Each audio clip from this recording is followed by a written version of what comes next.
घंटे में हम आपको दिन भर की सबसे चर्चित खबरें दिखाते हैं और खबरों के मायने भी समझाते हैं।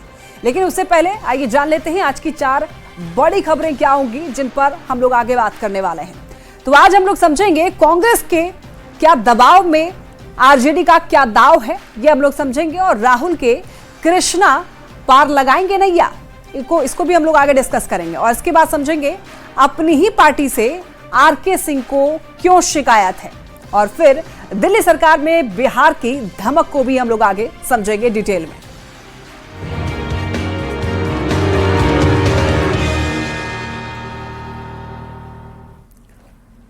बिहार में कुछ ही महीनों में विधानसभा का चुनाव होने वाला है और इस बीच सीट बंटवारे को लेकर महागठबंधन के खेमे में खलबली मची हुई है। लंबे समय से आरजेडी की बैसाखी पर चल रही कांग्रेस ने चुनावी तंत्र को अब टाइट कर दिया है और राहुल गांधी खुद भी बिहार में एक्टिव हो चले हैं। प्रदेश अध्यक्ष ने 40 से 50 सीट जीतने का दावा कर दिया है। पिछले चुनाव में मात्र 27% का स्ट्राइक रेट रखने वाली कांग्रेस को इतनी सीट जीतने के लिए कितनी सीटों पर लड़ना होगा, ये जानने के लिए इस रिपोर्ट को देखिए।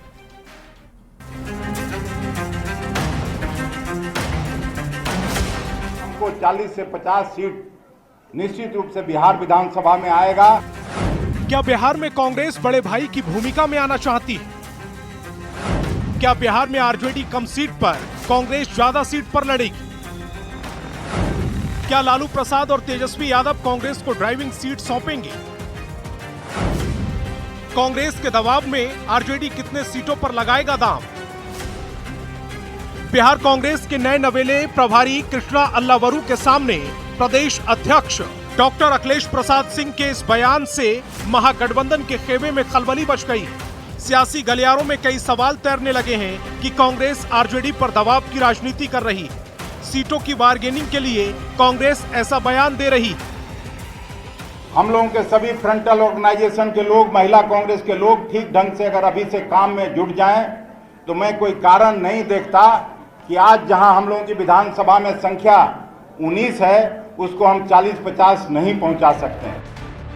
बिहार चुनाव में सीटों का बंटवारा सही तरीके से हुआ तो कांग्रेस 40 से 50 सीटों पर जीत दर्ज करेगी। क्या कांग्रेस की ये नसीहत आरजेडी और तेजस्वी यादव को है?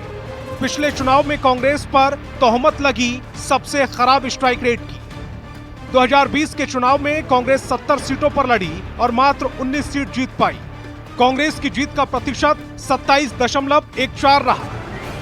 27 के स्ट्राइक रेट से कांग्रेस को 40-50 का टारगेट साधने के लिए ज्यादा से ज्यादा सीटों पर लड़ना होगा। 2020 के स्ट्राइक रेट के मुताबिक कांग्रेस को 40 सीट जीतने के लिए 150 सीट पर लड़ना होगा और 50 सीट जीतने के लिए 185 सीटों पर लड़ना होगा। बिहार विधानसभा में कुल सीटों की संख्या 243 है। इसकी आधी संख्या 122 है और कांग्रेस तो 150 से 185 सीट वाली रणनीति पर मंथन कर रही है। बड़ा सवाल है कि क्या बिहार में आरजेडी की बैसाखी छोड़ कांग्रेस ड्राइविंग सीट पर आना चाहती है? क्या आरजेडी कांग्रेस को अपने से ज्यादा सीट देने को तैयार होगी? क्या बिहार में कांग्रेस बड़े भाई की भूमिका में आना चाहती है? क्या बिहार में आरजेडी कम सीट पर और कांग्रेस ज्यादा सीट पर लड़ेगी? कांग्रेस के दबाव में आरजेडी कितने सीटों पर दांव लगाएगा?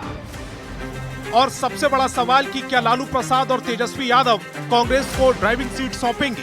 ये सवाल इसलिए भी उठ रहे हैं क्योंकि राहुल गांधी बिहार में ताबड़तोड़ दौरे कर रहे हैं। कांग्रेस की चुनावी मैनेजमेंट की टीम को एक्टिव कर दिया गया है। दिल्ली के 6 चुनाव में 00 की हैट्रिक लगाने वाली कांग्रेस की नजर अब बिहार चुनाव पर है।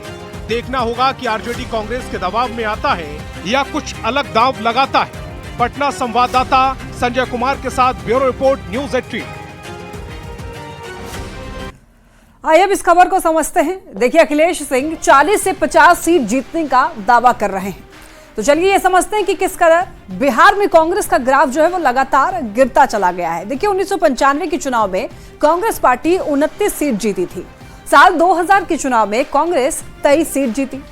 फरवरी 2005 में कांग्रेस मात्र 10 सीट जीत पाई और इसी साल नवंबर 2005 में दोबारा हुए चुनाव में कांग्रेस मात्र 9 सीट जीती। 2010 में जब कांग्रेस अकेले लड़ी तो मात्र 4 सीट पर सिमट गई। फिर 2015 में आरजेडी के साथ आई तो 27 सीट जीतने में कामयाब रही और पिछली बार 2020 के चुनाव में मात्र 19 सीट पर सिमट गई।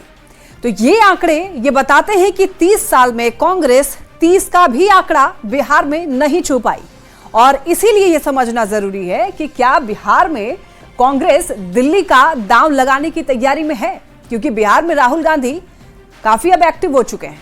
कांग्रेस का चुनावी तंत्र जो है वो टाइट कर दिया गया है। प्रभारी कृष्णा अल्लावरू काफी सक्रिय हो चले हैं और इसीलिए यह सवाल उठ रहा है कि दिल्ली में कांग्रेस अकेले लड़ी तो क्या बिहार में भी आरजेडी की बैसाखी छोड़ करके कांग्रेस यहां पर अकेले लड़ सकती है। देखिए, चलिए अब ये भी समझते हैं कि आरजेडी के साथ कांग्रेस को कितना नफा और नुकसान है। देखिए, 1990 में आरजेडी की सरकार आई और इसके बाद बिहार में लगातार कांग्रेस कमजोर होती चली गई। लालू की सरकार आने के बाद कांग्रेस का जनाधार खिसकता चला गया। बिहार में कांग्रेस का बुनियादी वोट बैंक बिखरता ही चला गया।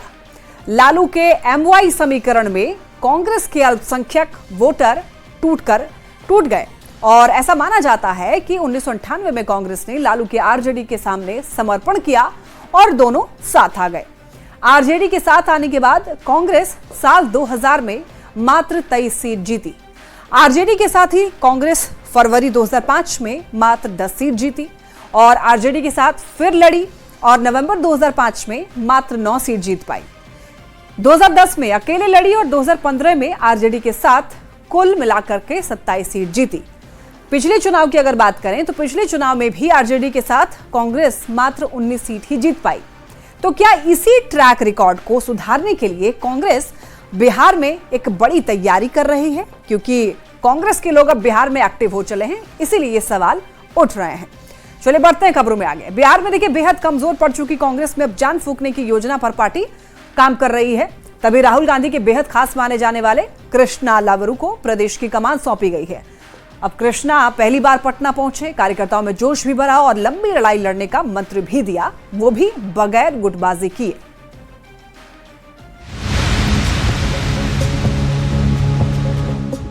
चुनावी प्रदेश वाले बिहार में कांग्रेस पार्टी में जान फूंकने की तैयारी है। हाल ही में कांग्रेस के नए प्रदेश प्रभारी बने कृष्णा अल्लावरू गुरुवार को पहली बार पटना पहुंचे।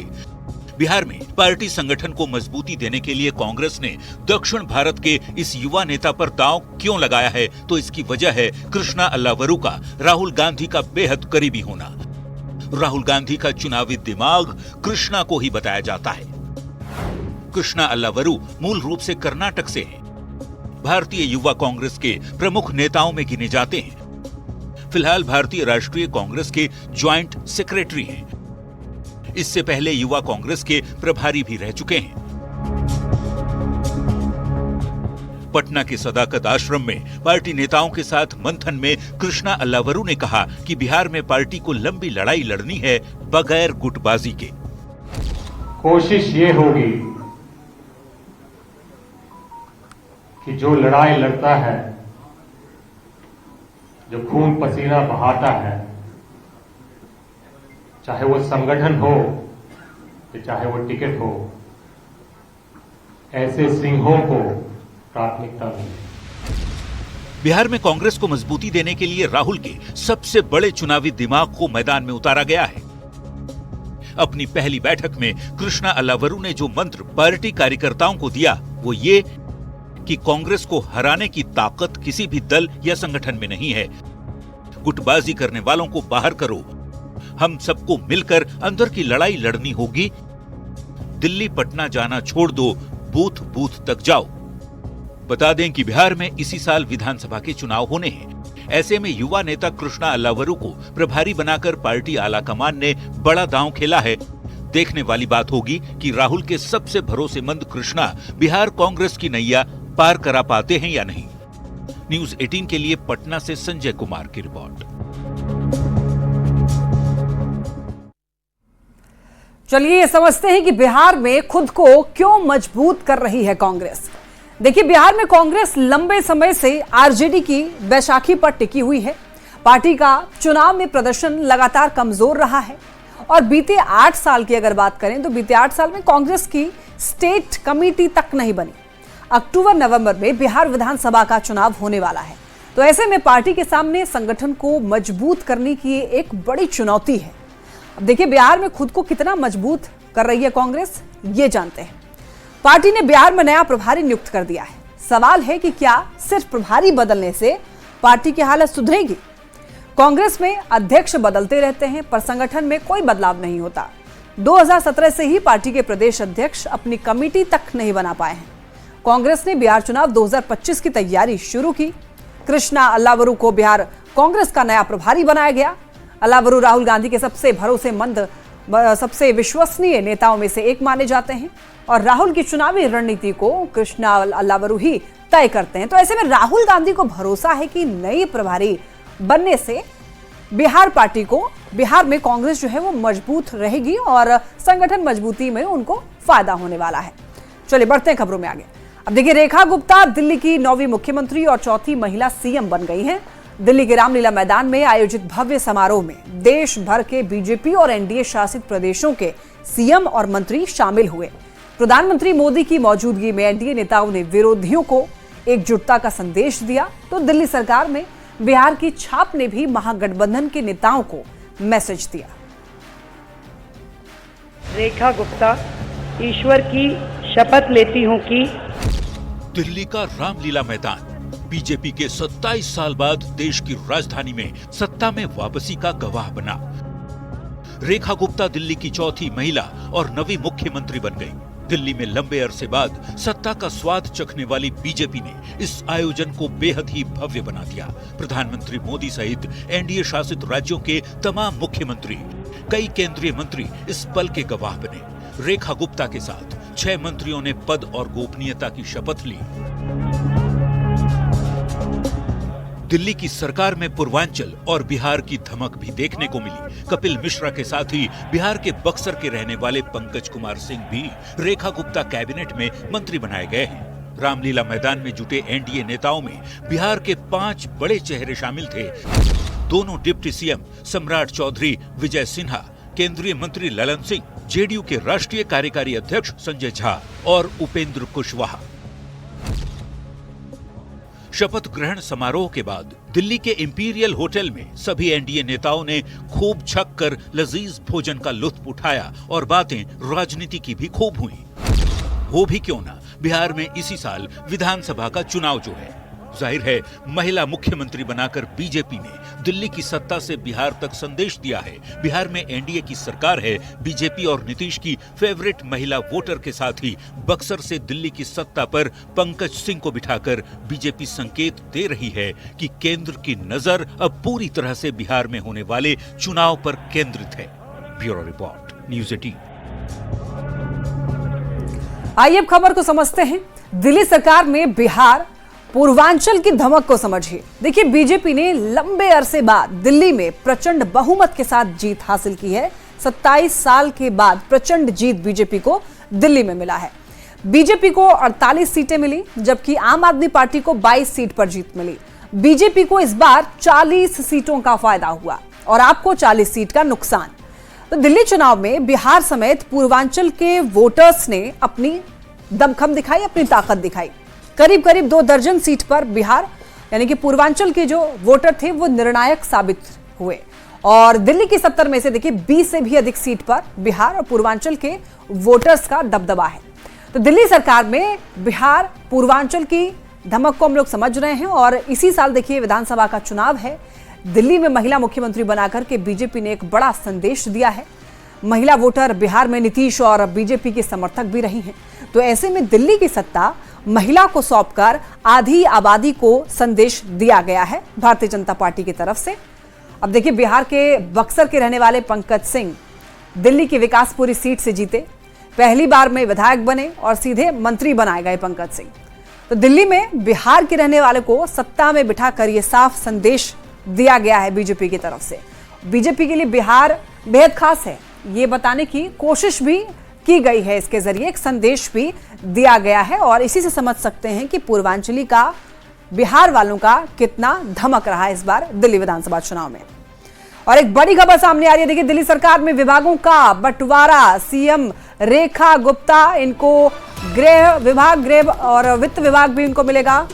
वहीं आपको बताते चलें कि प्रवेश वर्मा को शिक्षा, पीडब्ल्यूडी, परिवहन और मनजिंदर सिंह सिरसा को स्वास्थ्य विभाग मिलेगा। शहरी विकास और उद्योग विभाग भी वहीं रविंद्र कुमार इंद्राज की अगर बात करें तो इनके पास में समाज कल्याण, SC/ST मामले और श्रम विभाग भी इनके पास। वहीं कपिल मिश्रा की बात कर लें तो इनके पास जल, पर्यटन, संस्कृति ये विभाग है इनके पास में। तो आपको बताते चलें कि अगर आशीष सूद की बात कर लें तो राजस्व, पर्यावरण, खाद्य एवं नागरिक आपूर्ति इनके पास।